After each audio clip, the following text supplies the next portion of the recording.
जय हिंद। आज हम देखने वाले हैं खान सर का जो टॉनिक बैच स्टार्ट हुआ था और जो एग्ज़ाम के लिए बिहार पुलिस के लिए काफ़ी इंपॉर्टेंट हो जाते हैं, तो आज इस वीडियो के माध्यम से वो हम करने वाले हैं। ठीक है, तो समझते हैं ध्यान से। पहला क्वेश्चन क्या बोल रहा है, पुरापाषाण, मध्यपाषाण और नवपाषाण का किस क्षेत्र में विकास हुआ था? तीनों हो जाएगा, गंगा घाटी, सिंधु घाटी और नर्मदा घाटी, ये तीनों क्षेत्र में विकास हुआ था। 2 नंबर क्वेश्चन क्या बोल रहा है, दक्षिण पूर्वी राजस्थान की संस्कृति को क्या कहा जाता है? तो आहार संस्कृति कहा जाता है। ठीक है, आंसर डी हो जाएगा, आहार संस्कृति कहा जाता है। आगे आगे क्या है 3 नंबर, पशुओं को पालतू बनाए जाने का प्राचीनतम साक्ष्य जिन 2 स्थलों से प्राप्त हुआ है वो स्थल का नाम क्या है? तो बागौर और आदमगढ़, बागौर और आदमगढ़ से प्राप्त हुआ है। ठीक है, 4 नंबर क्वेश्चन देखते हैं। 4 नंबर क्वेश्चन क्या बोला गया है, तो 4 नंबर बोला गया है कि उस स्थल का नाम बताइए जहाँ से प्राचीनतम अस्थायी जीवन के प्रमाण मिले हैं। तो वह मिले हैं मेहरगढ़ से। कहाँ से मिले हैं? मेहरगढ़ से मिले हैं। ओके, 5 नंबर देखते हैं, हड़प्पा निम्नलिखित में से किस सभ्यता से संबंधित है? तो हड़प्पा किसके लिए संबंधित है? सिंधु घाटी सभ्यता से संबंधित है। ओके, आगे 6 नंबर क्वेश्चन बोला गया है कि वह हड़प्पा नगर जिसका प्रतिनिधित्व लोथल का पुरातात्विक स्थल करता है किस नदी के किनारे स्थित है? मतलब कहने का अर्थ यह हो गया कि लोथल किस नदी के किनारे स्थित है? तो वह है भोगवा नदी के किनारे स्थित है। ओके, आगे नंबर क्वेश्चन देखते हैं। क्वेश्चन क्या बोला गया है, किस लिए प्रसिद्ध था? ठीक है, लोथल किस लिए प्रसिद्ध था? तो लोथल प्रसिद्ध था गोदीबारा के लिए। किस लिए प्रसिद्ध था? गोदीबारा के लिए था। ठीक है, इसका आंसर बी है। तो लोथल गोदीबारा के लिए प्रसिद्ध था।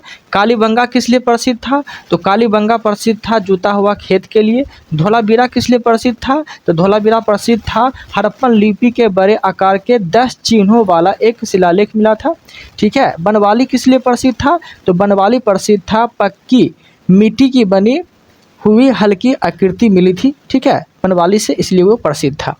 8 नंबर क्वेश्चन देखते हैं। 8 नंबर क्वेश्चन क्या बोला गया है, मतलब कि 8 का आंसर हो जाएगा 2 और 3। ओके, हड़प्पा संस्कृति स्थानों में सिंध में अवस्थित है। मतलब हड़प्पा संस्कृति के निम्नलिखित स्थलों में कौन सिंध में अवस्थित है? तो मोहनजोदड़ो और चहुंद्रो, वो कहाँ है? तो सिंध में अवस्थित है। ओके, आगे देखते हैं। आगे 9 नंबर क्वेश्चन क्या बोला गया है, तो 9 नंबर क्वेश्चन बोला गया है कि आयुर्वेद अर्थात जीवन का विज्ञान का उल्लेख सर्वप्रथम मिलता है। कहाँ से मिलता है? तो वह मिलता है अथर्ववेद से। ठीक है, अथर्ववेद से मिलता है। 10 नंबर क्वेश्चन है, प्राचीनतम विवाह संस्कार का वर्णन करने वाला विवाह सूक्त किसमें पाया जाता है? किसमें पाया जाता है विवाह सूक्त? तो वह पाया जाता है ऋग्वेद में। ओके, 11 नंबर क्वेश्चन देखते हैं। 11 नंबर क्वेश्चन क्या बोला गया है, तो 11 नंबर क्वेश्चन बोला गया है कि निम्नलिखित 4 स्थलों में हुई बौद्ध संगति का सही क्रम बताना है। ठीक है, देखिए आपको ना इसका ट्रिक के माध्यम से आपको याद रखना है। देखिए RBPK, पहला बौद्ध संगति कहाँ हुआ था? राजगीर में। दूसरा बौद्ध संगति कहाँ हुआ था? वैशाली में। तीसरा बौद्ध संगति कहाँ हुआ था? पाटलिपुत्र में। और चौथा बौद्ध संगति कहाँ हुआ था? कुंडलबल में। ठीक है, इस तरह से आप सीक्वेंस को सजा सकते हैं। ओके, वैसे 11 का आंसर जो है 11 का आंसर डी है। ओके, 11 का आंसर डी है। इस तरह से आप सजा सकते हैं। 12 नंबर क्वेश्चन देखते हैं। 12 नंबर क्वेश्चन क्या बोला गया है, निम्नलिखित में से कौन सबसे पूर्वकालिक जैन ग्रंथ कहलाया? ठीक है, कौन कहलाता था? जैन ग्रंथ। इनमें से पूर्वकालिक, तो इसका आंसर क्या हो जाएगा? इसका आंसर हो जाएगा सी। ओके, 14 पूर्व। 13 नंबर क्वेश्चन बोला गया है, 13 का आंसर आजीविकों ने है। ओके, मतलब कि बराबर की गुफा का उपयोग किसने आशय गृह के रूप में किया था? तो आजीविकों ने किया था। ओके, 14 नंबर देखते हैं, भारत में होम रूल आंदोलन किसने चलाया था? तो भारत में जो है होम रूल आंदोलन चलाया था, वह चलाया था बाल गंगाधर तिलक एवं एनी बेसेंट ने होम रूल आंदोलन चलाया था। ठीक है, 6ठी शताब्दी ईसा पूर्व में 16 महाजनपदों का विषय में निम्नलिखित में से किस बौद्ध ग्रंथ में सूचना मिलती है? किस बौद्ध ग्रंथ में सूचना मिलती है? तो 15 का जो आंसर है, 15 का आंसर डी हो जाएगा। ओके, मतलब अंगुत्तर निकाय में 16 महाजनपदों की सूचना मिलती है। 16 नंबर देखते हैं। 16 नंबर क्वेश्चन क्या बोला गया है, मगध राजवंशों को कालानुक्रम में व्यवस्थित करना है। ठीक है, मगध राजवंश को कालानुक्रम में व्यवस्थित करना है। तो इसका आंसर हो जाएगा 16 का आंसर हो जाएगा बी। 16 का आंसर बी हो जाएगा, मतलब कि हर्यक वंश। ठीक है, इसका हम ट्रिक के माध्यम से आपको समझाते हैं। ओके, इसका ट्रिक के माध्यम से आपको ऐसे याद रख सकते हैं, हा सी ना मो। ठीक है, क्या ट्रिक है इसका? तो हसीना मो सुख सा, इस तरह से आप याद रख सकते हैं। कैसे? हो से हर्यक वंश, शिशुनाग वंश, नंद वंश, ठीक, मौर्य वंश, शुंग वंश, कन्नब वंश और सातवाहन वंश करके याद रख सकते हैं। ठीक है, तो इसका जो आंसर हो जाएगा, तो 16 का आंसर क्या हो जाएगा? तो 16 का आंसर बी हो जाएगा। इस तरह से भी आप रख सकते हैं। ओके, 17 नंबर देखते हैं। मगध का कौन सा सम्राट अप्रो परशुराम के नाम से जाना जाता था? मगध का कौन सा सम्राट जाना जाता है? तो इसका आंसर हो जाएगा महापद्मनंद। महापद्मनंद जाना जाता है। ठीक है, 18 नंबर क्वेश्चन देखते हैं। राजा नंद का उल्लेख अभिलेखीय प्रमाण है। ठीक है, राजा नंद का जो उल्लेख है अभिलेखीय प्रमाण है। तो इसका आंसर हो जाएगा ए, खारवेल का हाथी गुफा अभिलेख से प्रमाण है। ठीक है, 19 में क्वेश्चन बोला गया है, अशोक ने अपने शिलालेख में अपने समकालीन दक्षिण के किस राज का उल्लेख नहीं किया था? ठीक है, किस राज का उल्लेख नहीं किया था? तो वह नहीं किया था कुषाण का, कुषाण राज का उल्लेख नहीं किया था। ओके, 20 में क्वेश्चन देखते हैं। 20 में क्वेश्चन क्या बोला गया है? तो 20 का आंसर डी हो जाएगा। ठीक है, अरल आक्रमण, मतलब कि अरब आक्रमण यहाँ होगा, अरल लिख दिया है। ओके, क्वेश्चन क्या बोला गया है? गुप्त साम्राज्य के पतन के विभिन्न कारण थे। तो क्या कारण थे? तो अरब का आक्रमण, ये विभिन्न कारण था गुप्त वंश का पतन का कारण। ओके, 21 नंबर देखते हैं। 21 में क्वेश्चन क्या बोला गया है कि प्राचीन भारत के विख्यात चिकित्सक धन्वंतरि ने अपना परामर्श किसके दरबार में किया था? परामर्श किसके दरबार में किया था? तो वह किया था चंद्रगुप्त दौर के दरबार में। चंद्रगुप्त मौर्य के दरबार में कौन थे? तो परामर्श थे, मतलब कि धन्वंतरि थे। ठीक है, जो एक चिकित्सक थे। आगे क्या है? तो निम्नलिखित में से किस चोल शासक को चोल संगम नामक वृद्धि कृत्रिम झील बनाने के लिए श्रेय दिया जाता है? ठीक है, तो किसे दिया जाता है? तो वह दिया जाता है राजेंद्र प्रथम को, मतलब राजेंद्र को। ठीक है, 23 में देखते हैं। 23 का आंसर सी है। ओके, चंदावर का युद्ध 1191 ईस्वी में हुआ था, किसके बीच? तो मोहम्मद गौरी और जयचंद के बीच हुआ था। ठीक है, ओके देन आगे क्या है? 24 नंबर। 24 में क्वेश्चन क्या है?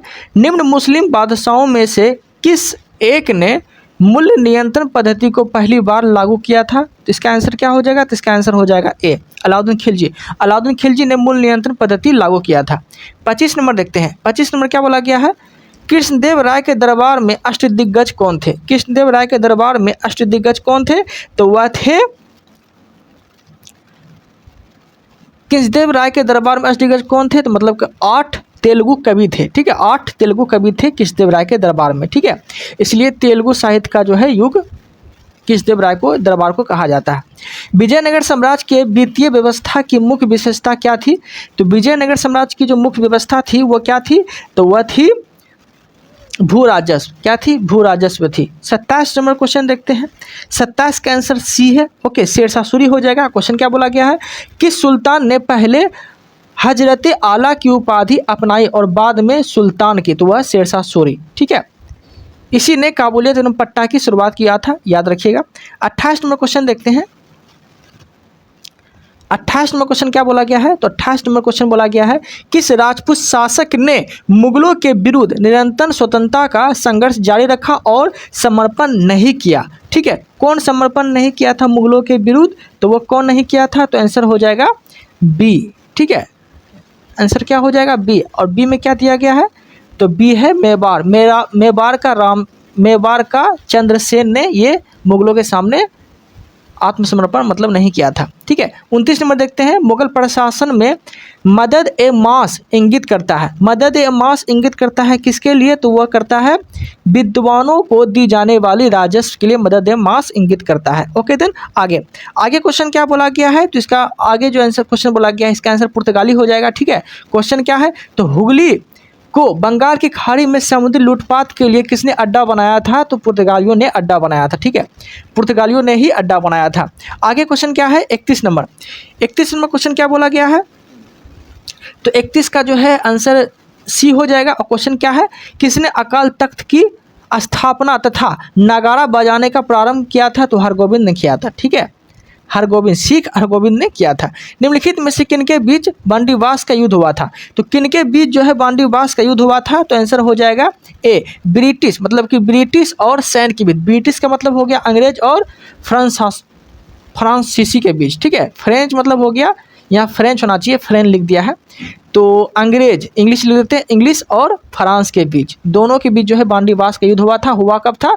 तो 1760 में हुआ था बांडीवास का युद्ध। ठीक है, याद रखिएगा। आगे 33 नंबर क्वेश्चन देखते हैं। 33 नंबर क्वेश्चन क्या बोला गया है? 33 का आंसर ए हो जाएगा, मोहम्मद रजा खां हो जाएगा। क्वेश्चन क्या बोला गया है? इलाहाबाद की संधि के बाद रॉबर्ट क्लाइव ने मुर्शिदाबाद का उप दीवान किसे बनाया था? तो बनाया था मोहम्मद रजा खां को बनाया था उप दीवान। ओके, आगे क्वेश्चन देखते हैं। आगे 34 नंबर है। तो 34 नंबर का जो आंसर है वो हो जाएगा डी। ठीक है, 34 का आंसर क्या हो जाएगा? डी हो जाएगा। क्वेश्चन क्या बोला गया है? तो निम्नलिखित में से कौन सुमेलित नहीं है? तो लॉर्ड कॉर्नवालिस तृतीय आंग्ल मैसूर मराठा युद्ध के समय था, यह गलत है, बाकी सब सही है। तो हेक्टर मुनरो बक्सर के युद्ध के समय था। लॉर्ड हास्टिंग किसके समय था? आंग्ल नेपाल युद्ध के समय था। और लॉर्ड बेलेजरी किसके युद्ध के समय था? चतुर्थ आंग्ल मैसूर युद्ध के समय था। ओके देन 35 नंबर देखते हैं। 35 नंबर क्वेश्चन क्या बोला गया है? तो 35 नंबर क्वेश्चन जो बोला गया है वो बोला गया है, निम्नलिखित विद्रोहियों में से किसको बंकिम चंद्र चटर्जी ने अपने उपन्यास आनंद मठ के उल्लेख करके प्रसिद्ध किया था? किसको प्रसिद्ध किया था? तो वह किया था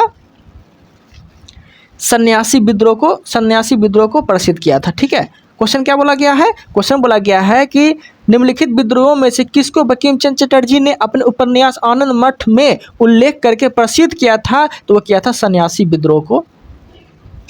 ठीक है, 36 नंबर, भगवान बुद्ध ने अपने अंतिम सांस कहाँ ली थी? भगवान जो बुद्ध थे वो अंतिम सांस कहाँ लिए थे, मतलब मृत्यु कहाँ हुआ था? कुशीनगर में इसका मृत्यु हो गया था। और आगे कुशीनगर में जो है इसका मृत्यु हो गया था। आगे क्वेश्चन क्या बोला गया है? और लुम्बिनी में उसका जन्म हुआ था। ठीक है, लुम्बिनी में जन्म हुआ और कुशीनगर में मृत्यु हुआ था। 37 नंबर देखते हैं, सिकंदर महान शिक्षक कौन थे? सिकंदर महान का शिक्षक कौन था? तो सिकंदर महान का जो शिक्षक था वह कौन था? तो वह था डी, अरस्तु। सिकंदर का गुरु कौन था? तो अरस्तु था। ओके, और अरस्तु का गुरु बोलेगा तो सुकरात, और सुकरात का गुरु बोलेगा तो प्लूटो। ओके, इस तरह से आप याद रख सकते हैं। महावीर का जन्म क्षत्रिय वंश के किस कुल में हुआ था? तो महावीर का जो जन्म हुआ था क्षत्रिय वंश के किस कुल में हुआ था? वो ज्ञात्रिक कुल में हुआ था। ओके देन 39 नंबर देखते हैं। 39 नंबर क्वेश्चन क्या बोला गया है? तो 39 नंबर जो क्वेश्चन बोला गया है वो बोला गया है, इसका आंसर ए हो जाएगा, बुद्ध धम्म संघ। ये क्या थे? तो त्रिरत्न थे। 40 नंबर देखते हैं। 40 नंबर क्वेश्चन क्या बोला गया? चंद्रगुप्त मौर्य के दरबार में भेजा गया यूनानी राजदूत कौन था? तो यूनानी राजदूत का नाम क्या था? तो यूनानी राजदूत जो था वह था मेगास्थनीज था। ठीक है, जो कि चंद्रगुप्त मौर्य के दरबार में भेजा गया था। और अर्थशास्त्र की रचना किसने किया था? तो अर्थशास्त्र की रचना किया था कौटिल्य ने। ठीक है, कौटिल्य मतलब विष्णुगुप्त जिसे बोलते हैं चाणक्य। ओके, 42 नंबर देखते हैं। 42 नंबर क्वेश्चन क्या बोला गया है? तो 42 नंबर क्वेश्चन बोला गया है, इसका आंसर सी हो जाएगा, बिंदुसार अशोक को किस विद्रोह को समाप्त करने के लिए भेजा गया था? तो उज्जैन भेजा गया था। ठीक है, कहाँ भेजा गया था? तो उज्जैन भेजा गया था। क्वेश्चन फिर से पढ़ देते हैं अच्छे से। क्वेश्चन क्या बोला गया है? बिंदुसार ने अशोक को किस विद्रोह को समाप्त करने के लिए भेजा था? तो उज्जैन भेजा था। ठीक है, 43 में देखते हैं, भारतीयों के लिए महान सिल्क मार्ग किसने प्रारंभ किया था? तो वह किया था कनिष्क ने। किसने किया था? कनिष्क ने प्रारंभ किया था। मोहम्मद बिन कासिम सिंध को जीता कब था? मोहम्मद बिन कासिम जो सिंध को जीता था वो कब जीता था? तो वह जीता था 712 ईस्वी में। ठीक है, 712 ईस्वी में जीता था। 45 में क्वेश्चन बोला गया है, हर्षवर्धन अपनी धार्मिक सभा कहाँ आयोजित करता था? तो हर्षवर्धन जो था अपनी धार्मिक सभा कहाँ आयोजित करता था? तो वह करता था प्रयाग में। ठीक है, हर 5 वर्ष में प्रयाग में वो धार्मिक सभा करता था। ठीक है, कौन? तो अशोक। 46 में क्वेश्चन देखते हैं। 46 में क्वेश्चन क्या बोला गया है? तो वह क्वेश्चन बोला गया है, करो और मरो का प्रसिद्ध नारा किसके द्वारा दिया गया था? करो मरो का प्रसिद्ध नारा तो वह दिया गया था महात्मा गांधी के द्वारा प्रसिद्ध नारा दिया गया था, करो या मरो। ठीक है, 47 नंबर देखते हैं। 47 में क्वेश्चन क्या बोला गया है? तो वह बोला गया है जब पूरा विश्व सो रहा होगा तब भारत में नए जीवन, यह व्यक्तित्व किसका था? यह व्यक्तित्व किसका था? यह किसने बोला था? तो यह बोला था जवाहरलाल नेहरू ने। जवाहरलाल नेहरू ने बोला था कि जब पूरा विश्व सो रहा होगा तब भारत में नए जीवन, यह व्यक्तित्व किसका है? तो जवाहरलाल नेहरू का है। ठीक है, 48 में बोला गया है किसने भारत में प्रथम अंग्रेजी समाचार पत्र का संपादन प्रारंभ किया था? ठीक है, तो किसने भारत में सर्वप्रथम अंग्रेजी समाचार पत्र का प्रारंभ किया था? तो किसने किया था? तो वह किया था राजा राम मोहन राय ने किया था। ठीक है, 48 का क्या हो जाएगा? तो बी हो जाएगा। 49 नंबर देखते हैं। तो 49 नंबर क्वेश्चन क्या बोला गया है? तो 49 नंबर जो क्वेश्चन बोला गया वो बोला गया है किस शिक्षा रिपोर्ट के बाद कोलकाता विश्वविद्यालय अस्तित्व में आया था? ठीक है, किस शिक्षा रिपोर्ट के बाद जो है कोलकाता विश्वविद्यालय अस्तित्व में आया था? तो वह आया था वुड डिस्पैच। ये आया कब था? 1854 में। कब आया था? 1854 में। किसके शासनकाल में? तो डलहौजी के शासनकाल में ये आया था। ओके, इस तरह से याद रख सकते हैं। ओके, आगे क्वेश्चन क्या बोला गया है? आगे 50 नंबर क्वेश्चन क्या बोला गया है? मोहम्मडन एग्लो ओरिएंटल कॉलेज के बाद किस नाम से जाना जाने लगा? ठीक है, किस नाम से जाने लगा? तो ये जाने लगा था अलीगढ़ मुस्लिम विश्वविद्यालय के नाम से जानने लगा था। पहले इसे किस नाम से जानता था? तो मोहम्मदन एग्लो ओरिएंटल कॉलेज के नाम से जाना जाता था। ठीक है, लेकिन बाद में जो है ये अलीगढ़ मुस्लिम विश्वविद्यालय के नाम से जाने लगा। ठीक है, तो